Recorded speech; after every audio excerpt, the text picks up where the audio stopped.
I want to talk about something because of a couple of questions that came up during the break, and this is kind of by way of general spiritual housekeeping. And this may or may not apply to you, but it will probably apply to someone you know. So let me start by saying that many people don't understand the dynamics of getting out of a false religious organization, like the Mormons, Jehovah's Witnesses, whatever. And you can decide, for yourself what you think a false religious organization is. Personally, I'd do this if I was a former Catholic, too. Now, some people think, well, Catholics are okay. Well, as someone who's I was 35 years in the Catholic Church. I used to be a Catholic priest in the old Catholic Rite. I have a degree from a Catholic seminary, and frankly, I didn't know the Lord from a doorknob when I was a Catholic. So, my point is, there's things that people may not understand about getting away from these kind of organizations. Early on, when I was working with Ed Decker, who's the head of Saints Alive, you may have heard of his film and book, The God Makers, which came out in the early 80s and more or less turned the Mormon church on its ear, because it told the truth about Mormonism in a way that the average person could understand it. There had been other research out there, but he just really blew the doors off. And from him I learned that when you're in a group like that, you've basically entered into a contractual relationship, whether it's the Kingdom Hall of the Jehovah's Witnesses, whether it's the LDS Church, or whatever, or even if you're in a witch coven, or even if you're in a spiritualist church, or if you're in the Masons, okay? So, here's the problem. You can get born again, and I pray everybody here is saved by the cross and the blood of Yeshua. But, that is the most important thing. But the problem is, and I use this metaphor in my book, Blood on the Doorpost, I say, it's like in John 11, when Yeshua raised Lazarus from the dead. He comes up to the tomb, and we all have read the passage, he says, Lazarus, come forth. And this guy shuffles forth out of the tomb, and everybody freaks, because he was dead for 5 days. But then what does he say? He turns to his disciples and he says, now loose him and let him go. And what did he mean? Well, that was the grave clothes, because it was the custom in Israel that it kind of be wrapped up a little bit like a mummy when you passed away. And so in the same way, when you get born again, especially if you're born again out of a cult, I came out of 5 or 6 cults, somebody needs to come, some believer, and loose you and let you go. And part of that process is you need to send a letter to that organization, whether it's, the Mormons, the Moonies, the Masons, the JWs, whatever, and formally ask that your name be taken off the rolls of that organization, whatever it is. That does something on the legal plane, because see, Satan is a legalist, and if you have not done that, then he has every right. It won't affect your salvation. I'm not saying, if you don't write that letter, you're going to hell.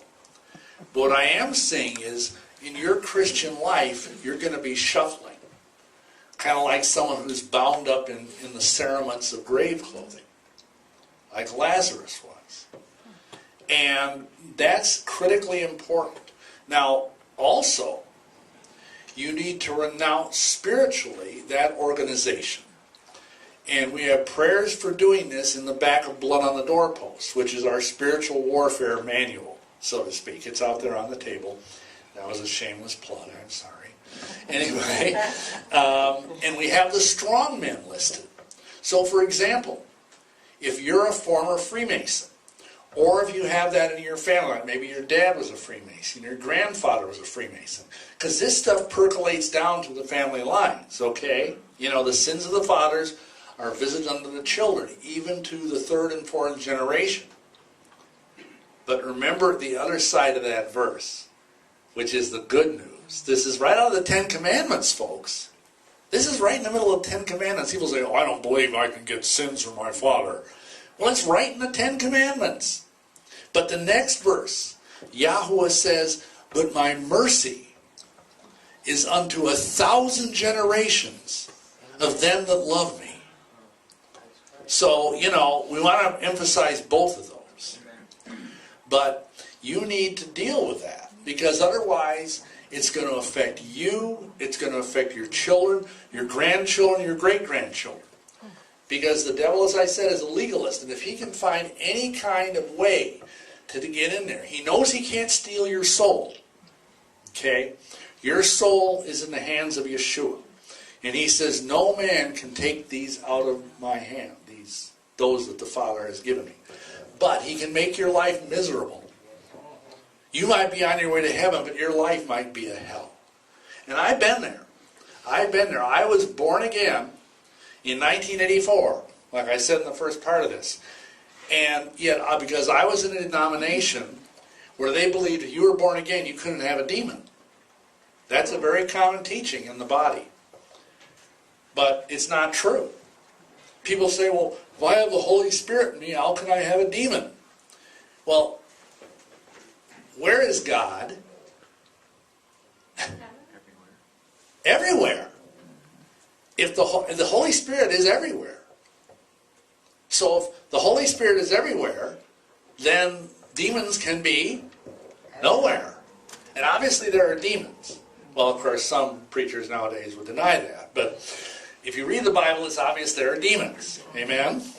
Both Testaments, demons. In fact, what's really funny is there are a whole lot more demons in the New Testament. Did you ever notice that? There's barely any demons in the Old Testament. And most of the demons, now here's something that'll bake your noodle spiritually. Most of the demons in the Old Testament are sent by Yahuwah. You ever notice that? Yes. Think about it. But we see what happened is there was an encounter on the cosmic level. When Yeshua came down and set foot on the earth, he kind of like stomped on the anthill of hell. Because compared to him, that's what hell is. It's an anthill. That's all it is. A little anthill. And all of a sudden, all the demons started buzzing around, especially where he was. Because, and I know this from experience, although I'm not even worthy to walk in the shadow of the Messiah. But when I walk into a place, sometimes I stir up the demonic. Just by being there. And it's just the nature of things. It's a cosmic encounter between the kingdom of darkness and the kingdom of light. I forgot where I was going with that. Anyway, hallelujah. Oh, it's fun getting old. Anyway, too many funny cigarettes, like I said in the last hour. Anyway, the point is that you need to take away the devil's right to trouble you and your family. Step number 1, write a letter to that organization, make it a registered letter. And even if this is 20 years ago, let's say you left the Mormon Church in 1984 like I did, but you never did this. And you're wondering, why can't I get victory in my life? Why can't I get a really powerful anointed walk? Why can't I feel on fire? I see other people in my church that are really on fire, that really get into worship, that really get into praise. What's wrong with me? Why do I feel like I'm half asleep, walking through my life, shuffling? Because you're still wearing your grave clothes. So, step 1, write the letter. Step 2, get down on your knees or with your pastor and renounce the whatever thing you were in, the coven, the Masonic Lodge, whatever. Step number 3, and this is critical, renounce the false headship of that organization.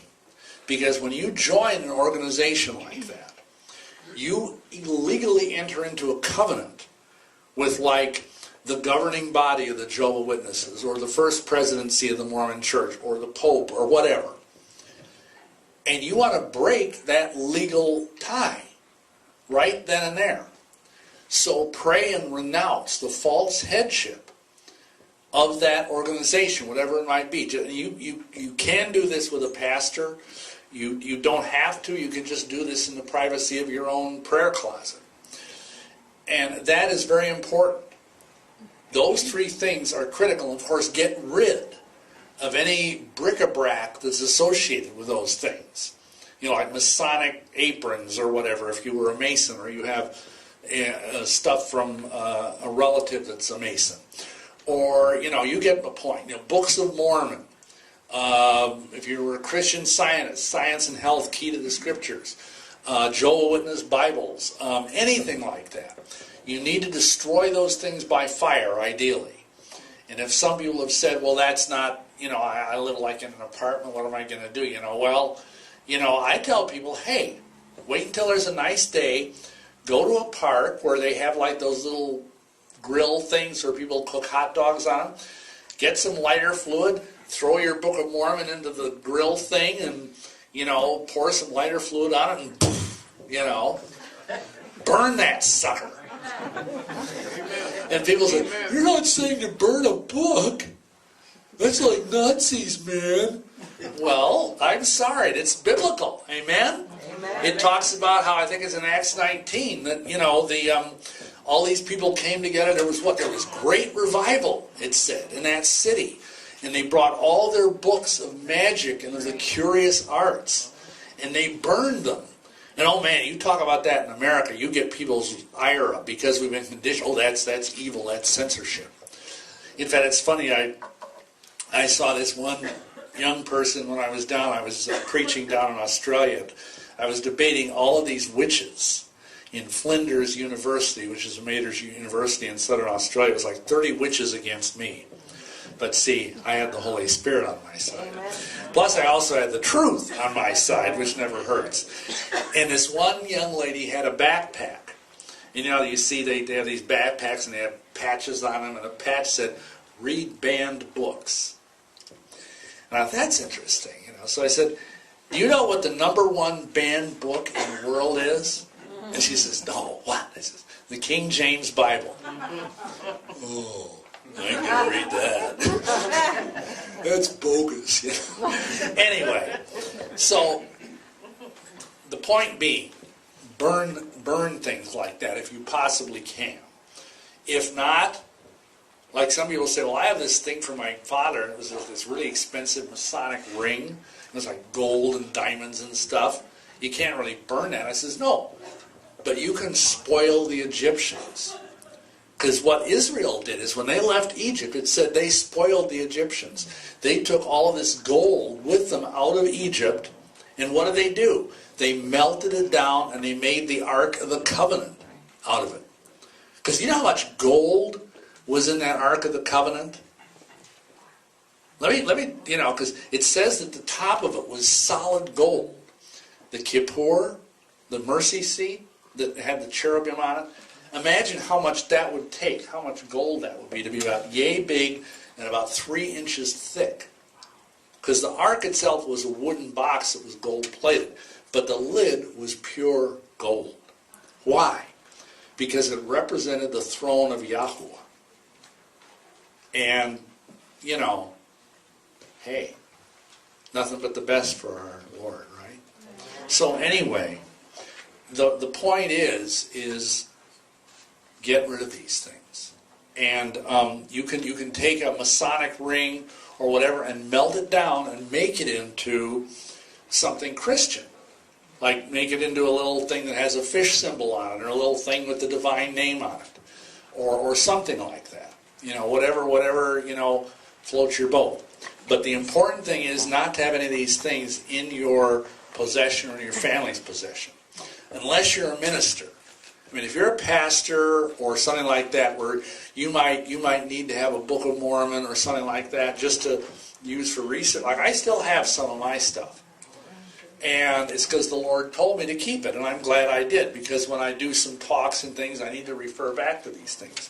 Although, of course, now you can access almost anything online. But that wasn't true until about 5 years ago. So anyway, that's kind of the program, you know, and you need to renounce the strongman. For example, if you were an ex-Mason, and again, all this is in blood on the doorpost, but if you're a former Mason, you need to renounce, like, you know, the strongmen of Jabalon, Tubal-Cain, Baphomet, Dagon, and Hiram Abiff. Because those are powerful, powerful demonic engines. They're like complexes of demonic energy that the Bible calls strongmen. And every organization has them because they've been built up over centuries of false worship. And the longer something has been around, the more powerful it is. Like a few weeks ago, I got to lead a black Muslim to the Messiah over the phone. And, you know, he even said, I want what you want. I want to be a Messianic Jew. I mean, talk about going from, you know, one, as of course, black Muslims for the most part are not real fond of Jews. And at least Louis Farrakhan sure isn't. And so I told him, you have to renounce Allah. That's a false god. And just because he's been around for, you know, almost 2,000 years doesn't make him any less false. And he did, right over the phone. And I'll tell you, you could feel the warfare. But that guy got set free by the blood of Yeshua. So this is what you need to do. And again, there's a lot more information on this in Blood on the Doorpost. But, you know, that has nothing to do with what my talk is about. But a couple of people asked me, okay, I used to be a blah blah. How do I make sure all of that stuff is gone from me? And it might take a couple of sessions. It might like come off you in layers. Because over the years, Yahweh has shown us things. You know, deeper levels of things. Because he wants us, and I'm going to talk more about this tomorrow, but he wants us to be holy. And, you know, that's a word that's not well understood nowadays. You know, well, of course I'm holy, I'm a Christian. Well, in a sense, that's true, but there's more to it than that. So, we're gonna, you know, wait until tomorrow for that, or otherwise I'm never going to get through today. But anyhow, and if you have questions, you know, we're going to open up the audience to questions at the end of this.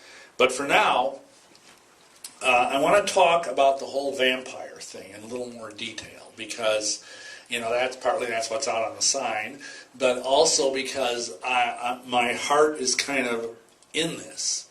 It's been laid on my heart since these movies came out, the Twilight films, and all these similar things.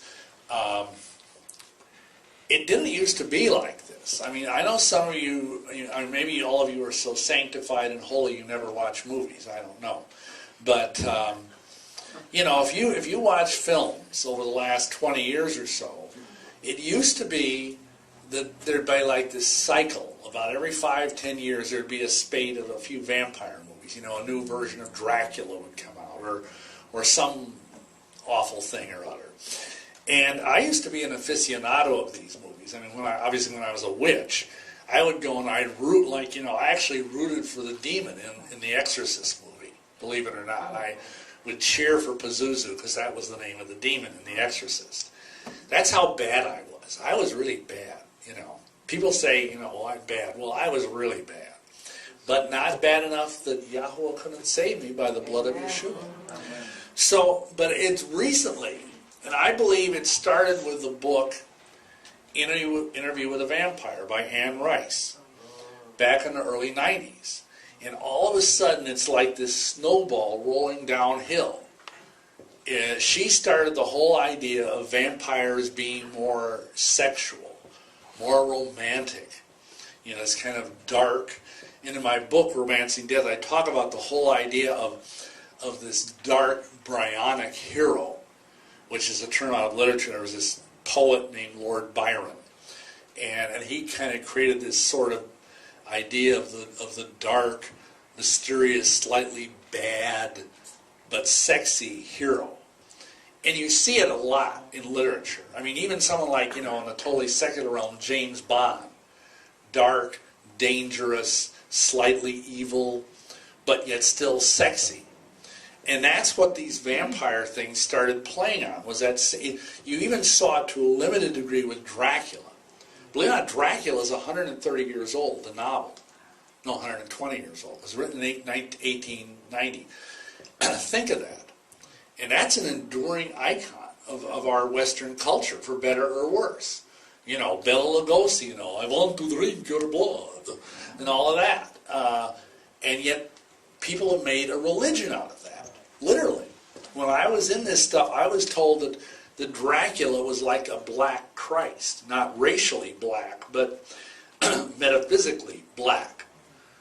And that's kind of a scary thing when you think about it. We're going to talk more about that later. But since the turn of the millennium, which I think is not inconsequential, we've seen just an avalanche of these vampire movies. You know, from the film Interview with a Vampire with Tom Cruise and Brad Pitt, you know, two big, huge sex symbols, I guess, in Hollywood playing vampires. And all the way up to the day, you know, and in about 2 weeks, they're going to roll out the final Twilight movie.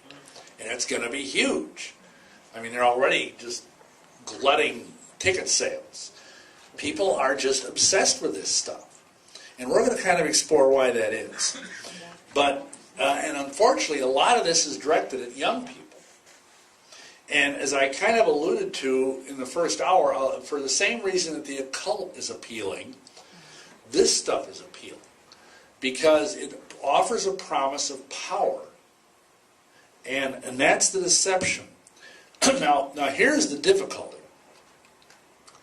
The seductive power of Twilight, which is it's a whole new spin on the vampire thing, because these are twinkly vampires. Yeah, they're twinkly. See, you know how before it used to be that vampires couldn't go out in the sun because if they did, you know, they'd like melt or burst into flame or something? Well, these vampires can't go out in the sun because if they do, they'd sparkle. They twinkle. And it's in the books, trust me. I had to read, and these are long books. They're like 600-700 page books. I had to wade through these things, and they're not. Let me tell you, they're not like you know, reading Tolstoy. In fact, how many of you know the lady that wrote the Twilight novels is a devout Mormon? Did you know that? We're going to talk about that in a minute too. But the difference is that now the vampires become sanitized to the point that Christian churches are recommending these books. Did you know that? Because why? Because they're pro-chastity and they're pro-life. Because the young couple, well, one of them is young, because basically, for those of you that have not read them, and I hope none of you have read them really, but you know, it's about a girl who's like 17 or 18 years old, depending on where it is in the story, and she falls in love with this kid that appears to be 18 years old, but he's actually like a 102-year-old vampire who looks like he's 18. And they wait until marriage. How about that? A chaste vampire. Not only that, he's a vegan vampire. He doesn't drink human blood. He only runs out, because they live in this little tiny town in the Olympic Peninsula of Washington. They go out and they hunt down elk and bear and they drink animal blood. They never drink human blood. So that makes them good. Because, I mean, we go out and hunt animals, right? I mean, does that make us evil? No, it doesn't. So, you know, they're just nice people that just happen to, you know, have teeth that are really long. And that live forever. And then, of course, and I'll tell you what's sad about these books, is that the female character is kind of, how shall I say it gently, pathetic. I mean, she's like this kind of, I mean, somebody said that you know, Bella, that's the girl's name in the novels and the movies, that she kind of set back feminine characters in literature like 50 years. Because she's like this kind of whiny, clingy, dependent, you know, and all this is documented in the book. I'm not going to belabor the point, but, you know, she's not a strong, vital woman, you know, young woman, whatever. And, you know, it's like she clings to her vampire boyfriend like, you know, mold on cheese. And at one point she says, when in the second novel, there's 4 novels, and in the second novel he dumps her because he's afraid that her being around him is going to be fatal for her. And she's like totally shattered. I mean, the whole first half of the second novel is like this one long grind of her being depressed and whiny. Because, you know, it's really kind of, you know, she says, I felt like a moon that was adrift from her planet. You know, and just on and on and on, you know, just, you know, and it's like, what? I mean, aren't women their own person? You know, I'm not saying if you love someone and you're married to them and you shouldn't be a part of one another, but you can't marry someone and expect to just sort of be wholly absorbed by that person like she was. You know, and here's the sad part, is by the middle of the second book, she's begging this family of vampires to turn her into a vampire. Why? Because she's growing old.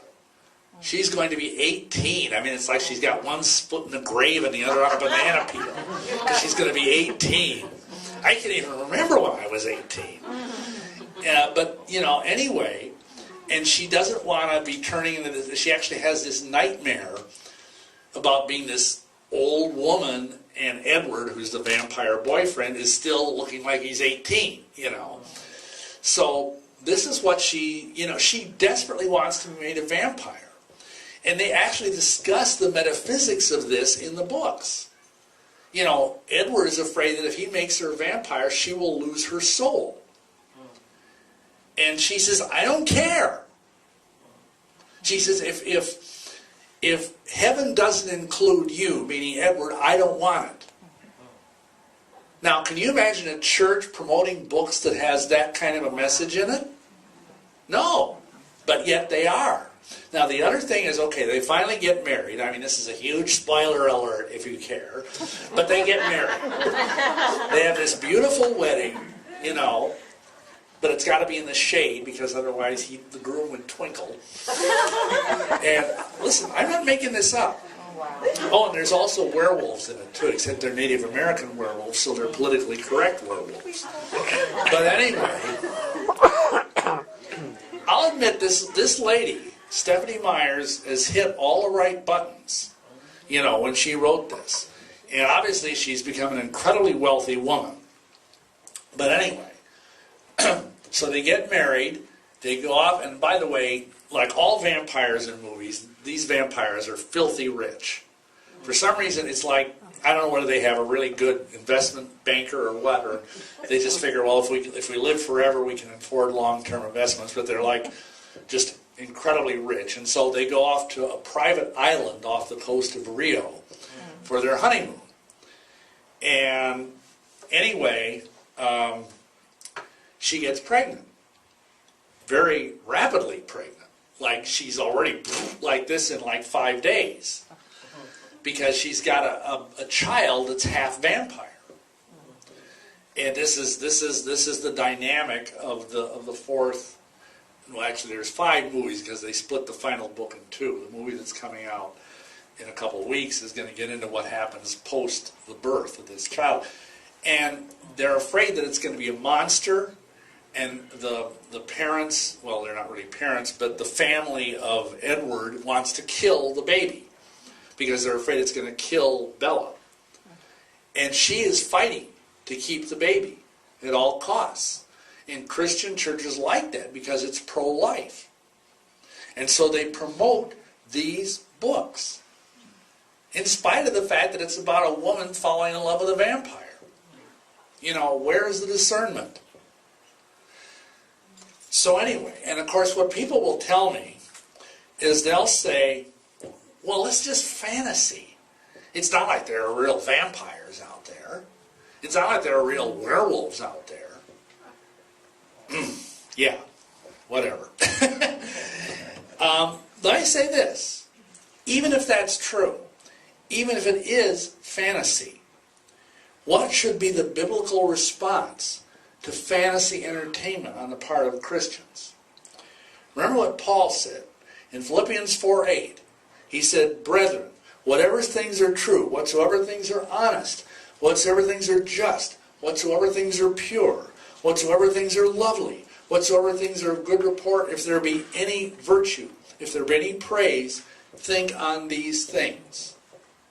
Now, this doesn't come under that heading, brothers and sisters. It doesn't.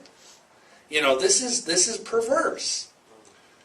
Why is it perverse? Well, as I mentioned on the radio show, and I may have mentioned it briefly in the first hour, the Bible forbids the drinking of blood, animal or human, period. That's why kosher meat has been specially slaughtered and drained of all blood. If you see kosher meat, like you probably, I'm sure they have kosher butcher shops around the Detroit area because it's a big enough city that there's lots of Jewish people here. And they are forbidden from drinking blood. And yet here is a whole series of novels built around the idea of people that drink blood to stay alive. And, you know, the other thing I would say is this, as I mentioned on the radio, pornography is fantasy. You know, why not let your young kids, you know, your young boys especially read pornography? It's just fantasy. No. Because what you know, it's interesting. Look at the word entertainment for a moment. We use it, we just throw it out, you know, but what's that word mean? Like, you know, Paul talks about entertaining angels unawares.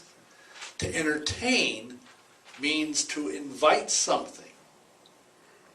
You know, we entertain friends.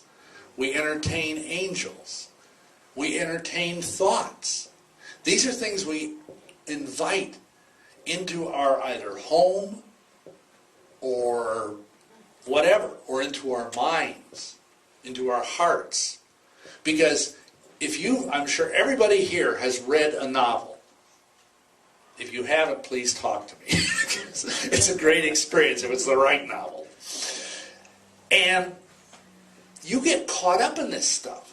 If it's a well-written book, and I'll tell you, I was sitting there reading these books. I remember I was on an airplane flying somewhere to minister, and I had to read the books to, you know, write my book. And I found myself getting caught up in this. And I thought to myself, if I was a young girl reading these novels, I would be so totally wanting to be a vampire by the beginning of the third book. You'd have to tie me down to keep me from finding one. They're that compelling. They're that beguiling. And if that is your entertainment choice, you're filling your head and your spirit and your soul with things that are spiritually toxic. Because they're violent, they're anti-God. Because there's not really, I mean, God barely exists in these novels, just like in most films. So, that would be bad enough if it was a fantasy. But it's not a fantasy. There are real vampires out there. Now, are they like in the novels? Are they like in Dracula or An Interview with a Vampire? Yes and no. And I'm going to talk about that. I don't know. I certainly was not a 500-year-old vampire. I don't know anybody that was a 500-year-old vampire. I knew a person when I was in all this creepy stuff that claimed to be a 200-year-old vampire. But how do you know? The guy could have been lying. I do know he was ice cold. He had no heartbeat. And I had to drink blood out of his chest. That's how I became a vampire. And it's demonic. It's totally demonic. I believe now, knowing what I know now, and having read the Bible through 28, 29 times, prayerfully, I think that was a fallen angel that I dealt with. It was a fallen angelic being. And I think that's what a lot of this stuff can be traced back to. Now that might fool around with your theology, and if so, okay. But, see, what happens, do you know how a fallen angel falls? Yes. They drink the blood of a man? Yeah, exactly. A fallen angel falls because they drink human blood. I learned this partially when I was into Satanism, but it's kind of borne out by the Bible. Because let's look at a metaphor here. What is Adam? Remember Adam? Guy that messed up it for all the rest of us. Because it wasn't Eve. It was Adam. Everybody tries to lay it on Eve. Let's pick on a woman, right? But no, it was Adam. When he first sees Eve, what does he say? Besides, wow. No. In the Bible, what does he say? He says, this is bone of my bone and flesh of my flesh. What's missing? Blood. There's no blood. Adam and Eve had no blood. Just like in heaven, when we get our resurrected bodies, we'll have no blood. Why? Because flesh and blood cannot inherit the kingdom. Yeshua taught us that. He also said, in the end of Luke's Gospel, Luke 24, he appears to the disciples in his resurrected form, which is somewhat like what we will have. We'll have a resurrected body someday, just like he does. And what does he say? He says, touch me and feel me, I have flesh and bones. I am not a spirit. He doesn't say he has blood. We're accustomed to using the phrase flesh and blood. And he deliberately didn't say that. Why? Because, again, flesh and blood cannot inherit the kingdom.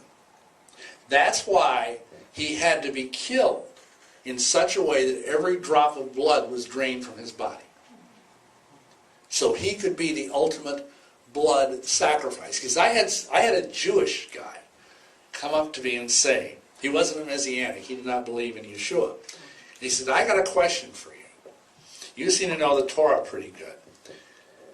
You say that it's the blood of Jesus that saved us from our sins, right? And I says, yeah. And he says, why did he have to die on a cross?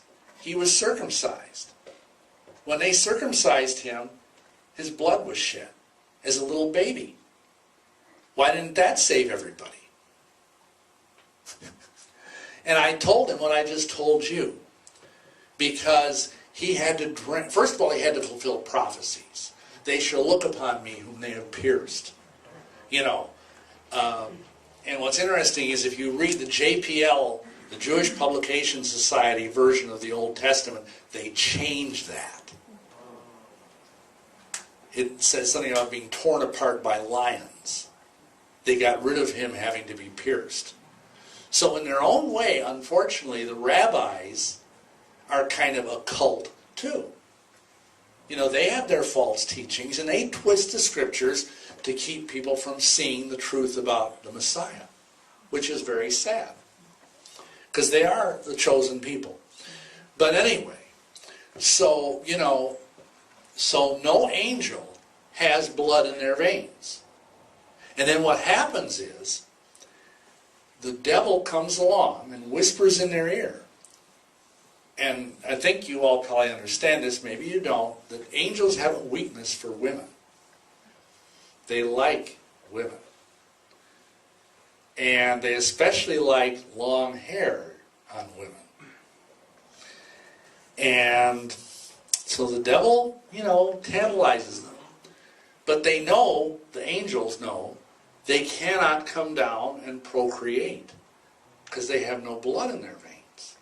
The solution is those angels have to drink human blood, at which point they fall, because that's a grievous sin. We've already discussed that.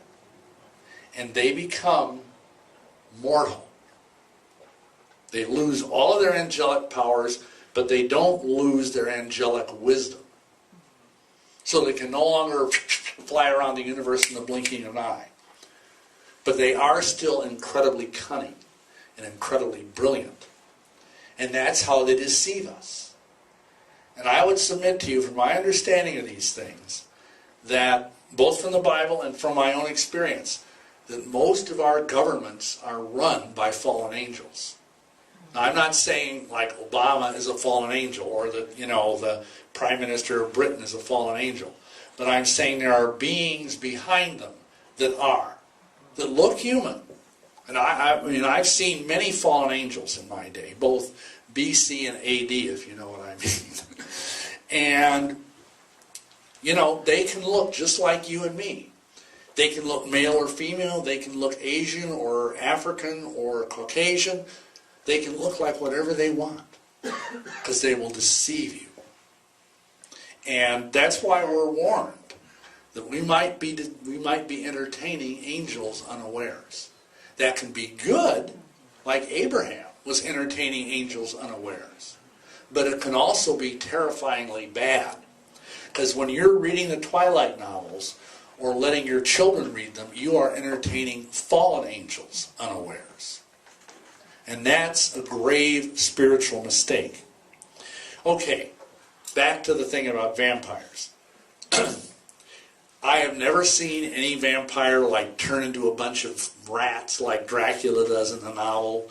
I never saw them turn into mist. I never saw them turn into a bat. They don't do that kind of thing, I don't think, in real life. That's Hollywood. That's poppycock. And of course, what the devil loves to do, and how many of you realize, I hope, Hollywood is totally sold out to the devil. Amen? I mean, they might come out once in a great, great while with I call them Be Kind to God movies. But for the most part, Hollywood is run by Satan and his minions. So anyway, they will glorify. They will do anything to glorify the devil. And that's what they do. That's why in so many of these films, the devil seems to win. It's so funny, because I'm a student of exorcism. I used to be an exorcist, but I renounced it. Because how many of you know exorcism is an occult ritual? It's not in the Bible. Did you know that?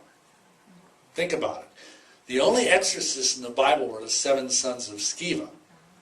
And they trotted into this demon and said, "We command you, in the name of Jesus whom Paul preaches, to get out of this guy." It didn't go very well, if you recall. It said that the demon beat up all 7 of them and they fled from the house naked and wounded. Amen? So, that's an exorcism. And I'll tell you, this is slightly off topic, but I'll just say this real quickly. I have seen Catholic priests die being killed by the devil trying to do an exorcism. Why? Number 1, because a lot of Catholic priests aren't born again. But number 2, because they're doing an occult ritual. And you can't, that's like throwing gasoline on a fire to put out the fire. You can't do it. And yet if you look at Hollywood, almost every exorcism movie, I think I've seen one that wasn't. They're always Catholic priests versus the devil. As far back as the original Exorcist film, which is, by the way, a profoundly evil film. I would never recommend you watch that, and certainly never let a child watch it. But, it's always about the Catholic Church versus the devil. And usually the devil either wins or almost wins. It doesn't really glorify Yeshua at all. And when we do deliverance, and again, I recommend, if you're at all interested in this, get blood on the doorpost. But we don't have any of that weird stuff happen. Like, I literally saw a priest get torn in two by a demon. Just like a wishbone. The guy was dead before he hit the floor. Because he didn't have the real Yeshua. And the guy was a dedicated person. He really, thought he was doing the work of the Lord. That's what's so sad. All of these people, Mormons, Masons, whatever, well, maybe not Masons, but Mormons, they all believe they're doing the right thing. And like I said, I was serving God in the worst way. Because I missed Yeshua. For all the panoply of these various cults. All of the charm, all of the glitz, all of the glamour. So, anyway. the point is that that's why the devil kind of expands on what a person who's actually a vampire can do. It makes them look more romantic, more glamorous. Because let me tell you, the guy that I saw that initiated me into this stuff was not attractive. He was not like a Hollywood sex god. He looked kind of like a human rodent. I'm not going to bore you with a bunch of history. How many of you can say praise Yahweh? If you want it, if you're really interested in how the vampire developed through history, it's in the book, Romancing Death. But the funny thing is, I just want to say two things about it. Number one is one of the earliest manifestations of the vampire in history, we're talking way back, is a demon goddess named Lilitu. Now Lilitu's more modern name is Lilith. How many of you have heard of Lilith? There's apparently a rock festival, it's called Lilith Fair. It's kind of a feminist, rock festival or something like that. I guess they haven't done one in a few years, but it was huge a few years ago. Lilith is a feminist icon, unfortunately, because she is the first rebel figure in Jewish lore. Not in the Bible. Oh, oddly enough, Lilith is in the Bible, but in a different context. I'll talk to you about that in a minute. But rabbinical lore, and this is not supported by the scriptures, teaches that Adam had a wife before Eve, and her name was Lilith. And she was made just like he was, out of the earth. Now this is folklore, this is not Bible, it's not in the Torah or anything. And supposedly she wouldn't obey Adam. And so Adam goes to the Almighty and says, I want a divorce. She won't mind me. This woman that you give me, she don't mind me. So the cherubim kicked Lilith out of the garden. And the Almighty decides that to make a woman that's more tractable, more obedient, he'll pull her out of a rib and make her subservient to man. So, and by the way, most rabbis are not into feminism. Anyway, so along comes Lilith. She's kicked out of the garden, but she happens to be pregnant with child by Adam. And she's furious, and she's bitter, and she's angry at both Yahweh and at her ex-husband. And so when the baby is born, she bashes its brains out on the banks of the Euphrates River, and out of that dead baby's brains come all the demons in the universe. Now this is rabbinical folklore.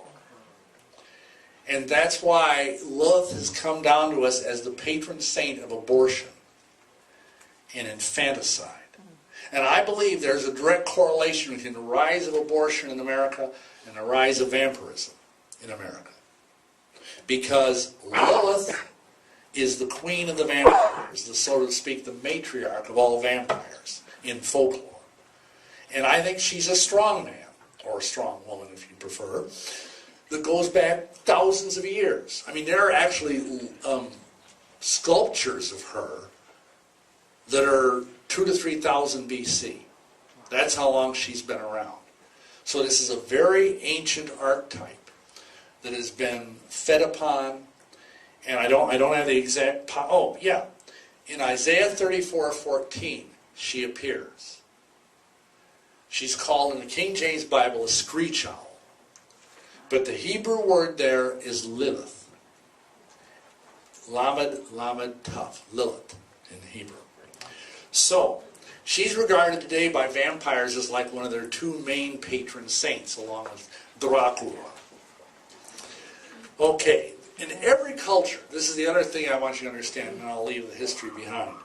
In every culture, down through the centuries, Asian, South Pacific, Aboriginal, Latin American, European, African, even in the Middle East, and even Native American, they all have this concept of a demon or a spirit that walks the night and drinks human blood to stay alive. It's in every culture. Why is that? Because I believe that as long since the fall of Adam, there have been fallen angels walking the earth that live like this.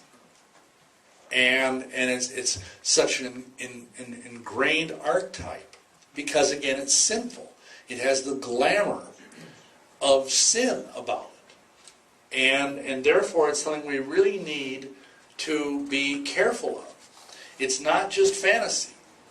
It's in every possible culture. Okay. We see, as things go by, the vampire develops in literature. I'm sure you all have heard of Dracula. There's other novels in the 19th century. Again, if you're really interested in that, you can get my book.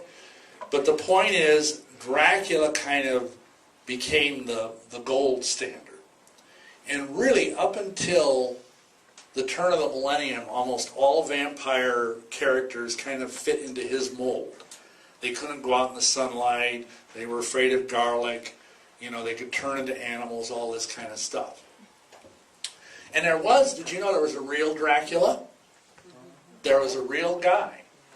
His real name was Vlad Tepes Basarab, and he was a voivod, a warlord in ancient Romania. And to this, by ancient, I mean like the 1400s.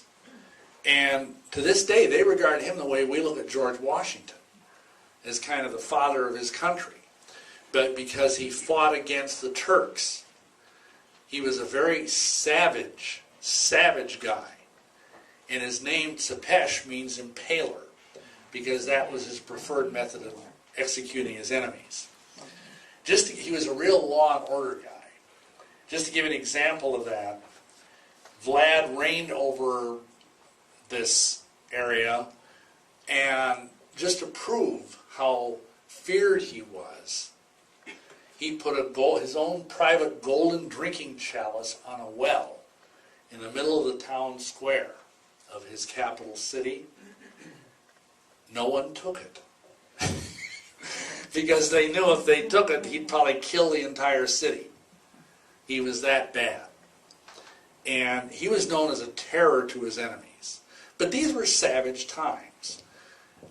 So it's interesting that Bram Stoker, who's the creator of Dracula, why Dracula? What does that mean? Well, his father, whose name was Dracul, he had that title because he was a member of the Order of the Dragon. And you might say, well, that sounds kind of creepy. What's the deal with that? Well, in those days, the Order of the Dragon was a knightly order started by one of the popes. And the deal is that you got into that order by defending against the Saracens and the Turks, because Romania is right on the eastern end of Europe, and the Turks were invading. And so he got into that order, and Dracula means son of Dracul. That's all it means. It means son of the dragon in Romanian.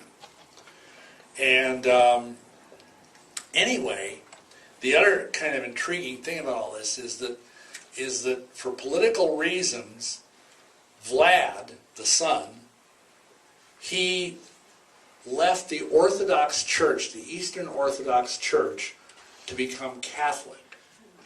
Now, because of that, the Orthodox Church regarded him as a heretic and apostate, and they said that they actually told him this, if you die without repenting, the earth will barf you back up.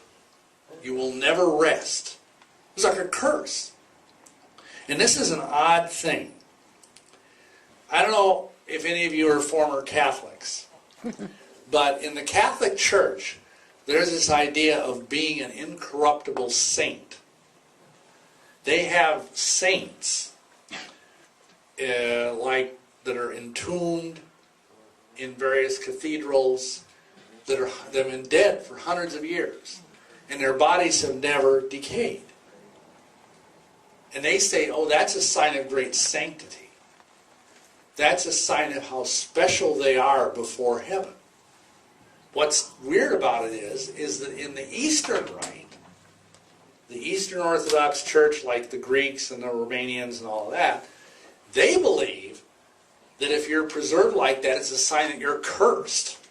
that the earth has actually vomited you up, and you will never be allowed to rest in peace because you're under a curse. Strange how two branches of Christendom could have opposite views of that. So they would look at someone like a vampire and say over in the East, that person is under a curse.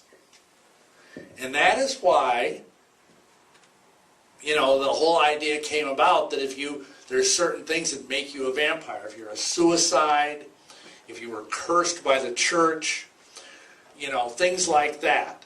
Or, of course, if you're bitten by a vampire, it spreads by contagion. So all of that is a part of ancient history. And so down through the years, Bram Stoker took this character of Vlad Tepes, Dracula, and made him into one of the most enduring characters of English fiction. Because really, probably, other than maybe Sherlock Holmes, there's hardly anybody that's as well known, maybe except Frankenstein, in world literature from the English language as Dracula. And since that time, we've had a gradual evolution of the vampire. And I won't belabor the point. I said that gradually they become more and more charming, more and more darkly romantic, less and less monstrous. And that started in the 60s with a soap opera named Dark Shadows. Some of you may remember they had a vampire character in that named Barnabas Collins. And he was a tragic figure because he didn't want to be a vampire. He was the world's first whiny vampire. I mean, he would walk around, I don't want to be a vampire, And he was played by this Canadian actor, Jonathan Frid, who had Shakespearean training. He did a really good job with it. I watched the darn thing. In fact, people would cut classes in college to watch because it was on at 3 o'clock in Central Time. And we'd go and watch it. Forget about college, we'd go watch Dark Shadows. That's how bad it was. And it's gotten more and more. And today, like I said, we have these very nice vampires nowadays, but they're still drinking blood. And that's the danger. So, again, the question would be, are they real? To a limited degree, they are. There are people out there that are drinking human blood. All you have to do, as I said on the radio show, is Google like vampire church or vampire club or anything like that. Every major city has a place that you can go. You might have to dig a little to find it. Where you can go and you can find someone and you can share each other's blood. You can either be a vampire or a dove. If you're a vampire, you drink the blood. If you're a dove, you get your blood drunk. And it's kind of like where the whole homosexual thing was 25 years ago. It's just coming out, if you will, of the coffin. So, yes, there really are such people. There are vampires that drink blood. They call themselves sanguinarians. They believe, I actually had people call up I did a radio show a few weeks ago, and vampires actually called up and were upset with me because they said, we're not doing anything wrong, we're just indulging in consensual behavior. It's not like we're biting people in the neck without their consent. They want to be bit in the neck. They're called sanguinarians. There's also psychic vampires that feed off of life force. They'll drain you of energy.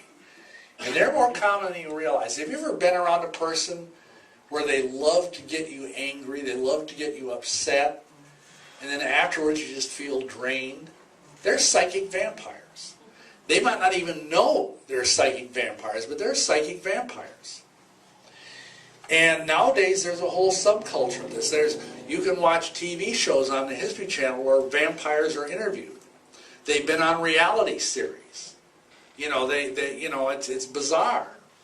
And, they talk about how they drink each other's blood. And some do engage in criminal activity. My friend Jack Chick, who's also my publisher, he's out in California, and he's had police, since he published Lucifer Dethroned, he's had police talk to him and say that every day, practically, on the streets of Los Angeles, they find homeless people dead with marks on their neck, drained of blood. They just don't tell anybody. But it's getting epidemic. He said, we don't dare tell the media. But it's like hundreds of people a year are being killed in LA by being exsanguinated, being drained of blood.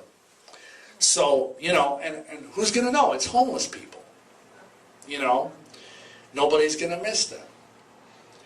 Now, the other problem with all this is if you indulge in this behavior, I don't want to freak anybody out, but if you indulge in illicit sex, you're going to get demons. Demons are the ultimate STD. In the same way, if you drink blood, you're going to get demons along with the blood. As sure as, shooting. So, be aware that there are consequences to sin. Deep, serious consequences. That's not even to mention the health problems. We all know what's out there now. We got HIV, we got all kinds of bizarre bugs and diseases out there. And a lot of these vampires will call up and they'll say, oh, well, we always get a certificate from the other person saying they're disease-free. Whatever. The point is, it's a sin. Just like, homosexuality is a sin. Don't do it. And, the other thing is this. People say, I've even had pastors tell me, why are you preaching about this? This doesn't even exist. Well, if it doesn't exist, why would Yahweh forbid it? He says in Genesis 9:4 to Noah, but the flesh with the life thereof, which is the blood thereof, shall ye not eat. Don't drink blood. He told it to Noah. And in case that wasn't enough, Leviticus, he told this in Leviticus to Moses, in Leviticus 17:10-12. Whatsoever man there be of the house of Israel or the strangers that sojourn among you that eateth any manner of blood, I will even set my face against the soul that eateth blood. I will cut him off from among his people. Drinking blood was a capital offense in the days of Israel. That's how serious. Deuteronomy 12:23, only be sure that thou eat not the blood, for the blood is the life, and thou mayest not eat the life with the flesh. And it was even forbidden by the early church. And some people say, oh, well, preacher, that's just the Old Testament. No. Acts 15:19-21, James, the apostle, speaking. Wherefore my sentence is, we trouble not them which from the Gentiles are turned to God, but we write unto them that they abstain from the pollution of idols, from fornication, from things strangled, and from blood. So, Christians should not be drinking blood. They should not be eating blood sausage or blood soup or whatever the heck, Now, why is that? Why would he care? Well, number one, as you may have gathered by now, blood drinking is a common practice in most pagan primitive cultures. And some not so primitive pagan cultures, like America.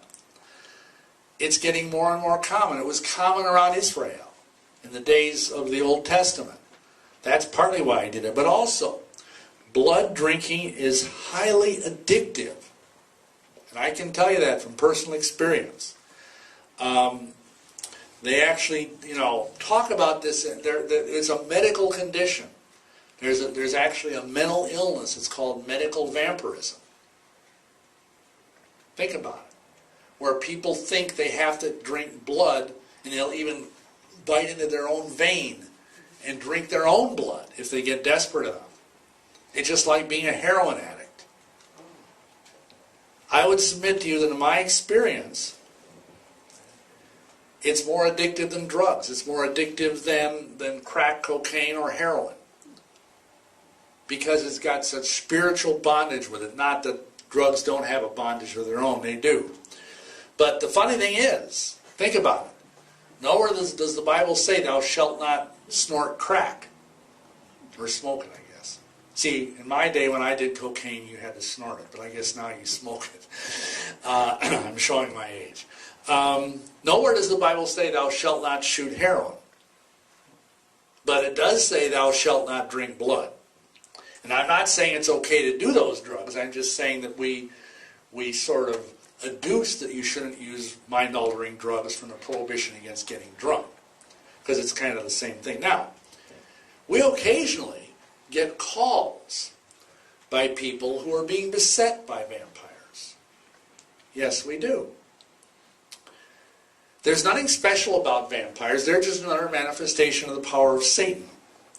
They can be cast out of a home through the power of the cross and the blood of Yeshua. And what I tell anybody who, not just vampires, but any kind of spiritual attack, and again, we go into this in greater depth than blood on the doorpost, but you need to pray over your home, go from room to room, and pray and cast the evil spirits out of it, room by room, and drive them out the front door, just like kind of like you're fumigating a house, except you're doing it spiritually, and declare the lordship of Yeshua the Messiah over every room in that house. Then, and this is what most people don't know to do, you need to also cleanse the sin of the shedding of innocent blood over your land. And I don't care if you rent or if you own, or if you and the bank own your home. It's still yours by contract. You have the right to pray over that land, even if you just have a little apartment. Pray that this is right in Deuteronomy.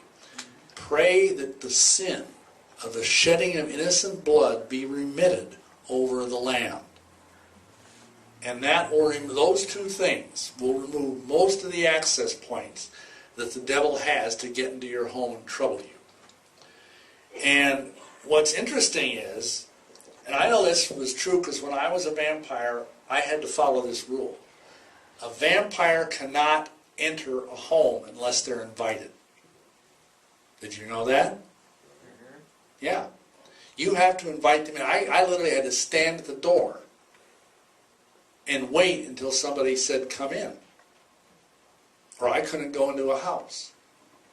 And then if they revoked that invitation, I had to leave immediately. That's why, and this might sound like a weird thing, but I'll just throw this out. I don't recommend believers have welcome mats. It's okay if you have like a thing to wipe your feet on. I know you kind of need that in this part of the country. But don't have a welcome mat. Because that is an open invitation to anything evil to come into your home. Did you ever think of that?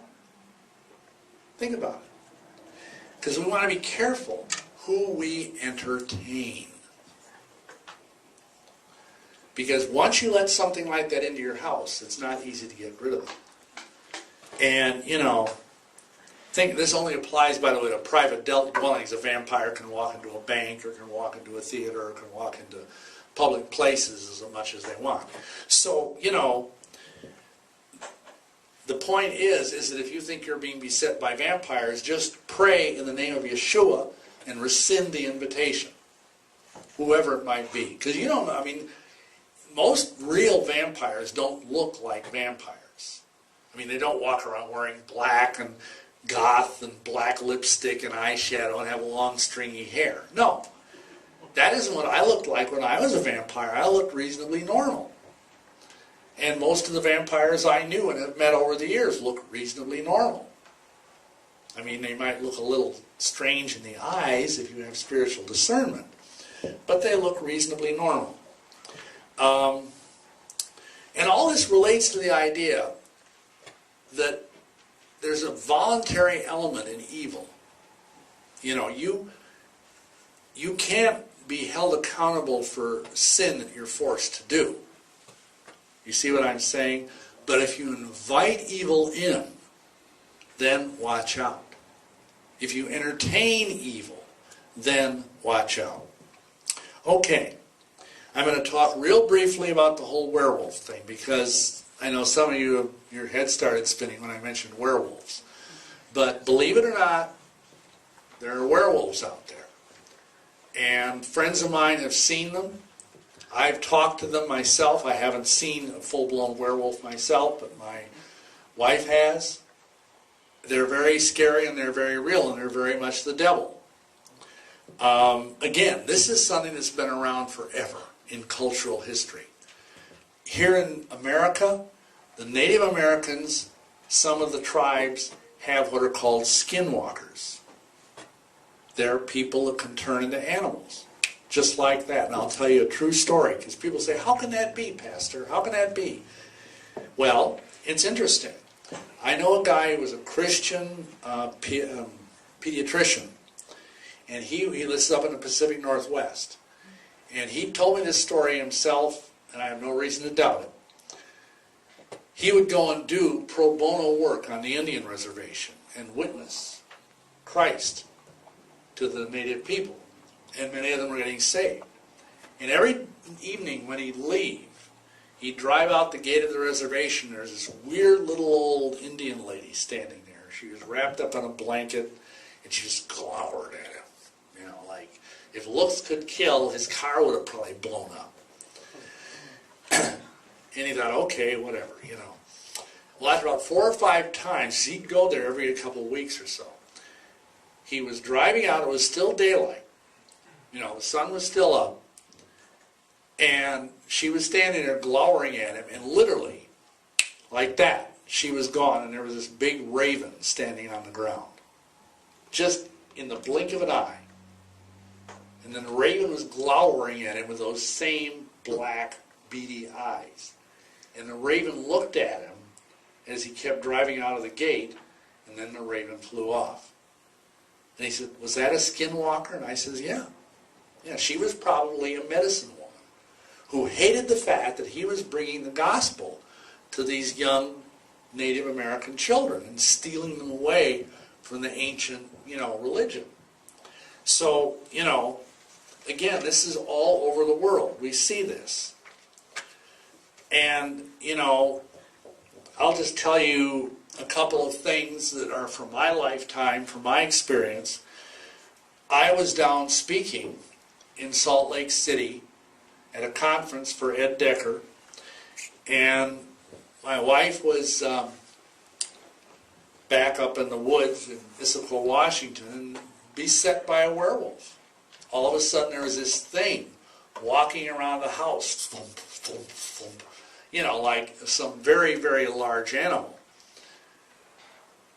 And she and her sister looked out the window, and they were on the second floor, and this thing was looking in the window with dark red eyes glaring in the light of the lamp in our window. And they thought, I don't know what this is, but, we're going to pray. And they started pleading the blood, and this thing was pacing around outside. It was 8 feet tall, at least. And it couldn't get in because of the blood of the Lamb.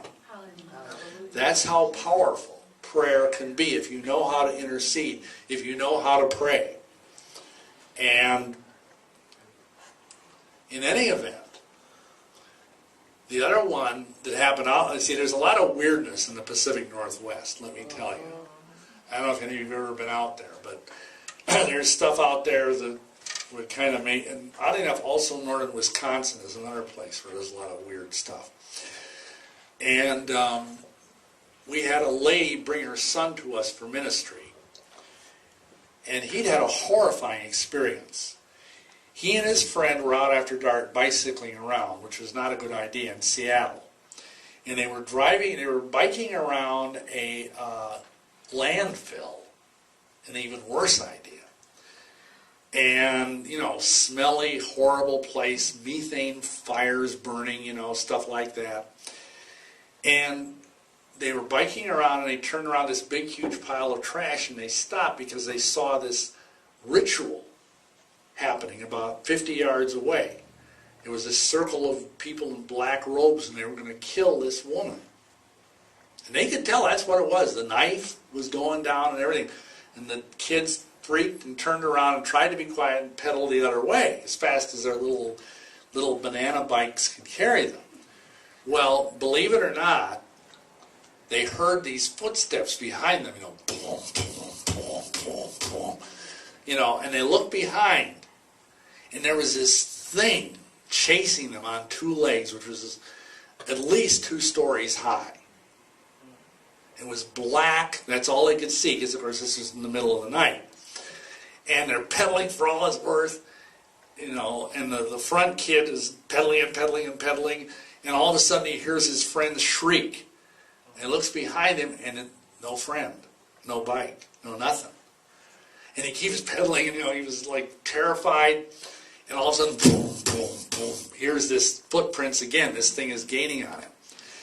And it happened, this little boy was a Christian, and he could feel this thing's breath on his back. And he didn't even dare look around, because he knew if he did, he'd probably be so terrified he'd freeze. And this huge hand that was like twice the size of my hand came around and grabbed him like this. And he cried out, "Oh, Jesus!" And it just let go like it was scalded. And he got away. He needed 30 stitches on his chest from that claw. But he escaped with his life. They never found the other boy. And of course the place was completely clean when the cops went up there, because these folks are really good about covering their tracks. So yeah, we've had many people tell us since Lucifer Dethroned came out about having sightings of werewolves. And I don't have time to go into it. Oh, I got to tell you one more, because this will just illustrate how evil can sometimes hide in very strange places. How about a were-ape? Ever hear of a were-ape? Well, you ever hear of YWAM, Youth with a Mission? Yes. Well, it's a youth missionary organization. And my friend Ed Decker and I both were involved with them back in the 80s. And at one time, Ed was with a YWAM coordinator down in Tonga, because the Mormons were really trying to get into the Polynesian islands. Because I don't know if you know this, but Mormons are huge in Hawaii. They own a lot of Hawaii outright. And anyway, they were walking through this village preaching the dangers of Mormonism. Ed and Tom, his friend from YWAM. And this Mormon bishop, he was a native guy, you know, he was a Tongan. Big, you know, if you've ever met a Tongan, they tend to be very big people. Big guy came up to them and he starts reviling, you know, cursing them in the name of the Melchizedek priesthood, which is the Mormon priesthood, and saying, "How dare you preach against the gospel of Joseph Smith and Jesus Christ," and just railing on them, you know. And all of a sudden, this is in broad daylight in front of two Christian men, this guy started tearing out of his clothes. His face started cracking and elongating, and he turned into an ape, just barking like a giant orangutan right before their very eyes. He looked like a human orangutan. And Ed looks at, you know, his friend Tom, and he says, "Can you believe this?" And they go, "We rebuke you in the name of Jesus, shut up." And they go, like this. He turned back into a human, except he torn out of all of his temple garments and all of his clothes. He was like almost naked, kind of like the Hulk, you know, always ends up nearly naked after one of his things. And he just ran off like the devil was after him. But that was a Mormon who was a were-ape. And we encountered a woman whose husband was a Mormon bishop and an airline pilot and a werewolf. And we saw the scars to prove it.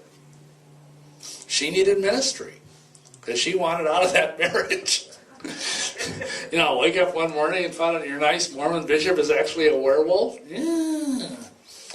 So anyway, and people, I always talk about the werewolf that's in the Bible. And I'm only half funning with you, but read this passage. I don't have time to get into it.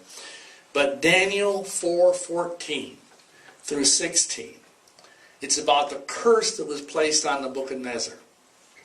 And it talks about how he was given, also Daniel 4:33, the heart of a beast. And his fingernails grew out like claws. And his hair grew out on his back like bird's feathers. Sounds kind of creepy to me. So, you know, the point is, this stuff is real. Even though Hollywood tries to make it seem as if it's a fantasy. And we're supposed to be apart from the world. We're not supposed to be entertaining the things of the world. Amen. And, because we're going to be held accountable for every idle word that we speak. And I think that includes the idle words that we allow to come into our heads. Because there's so much filth out there spiritually nowadays.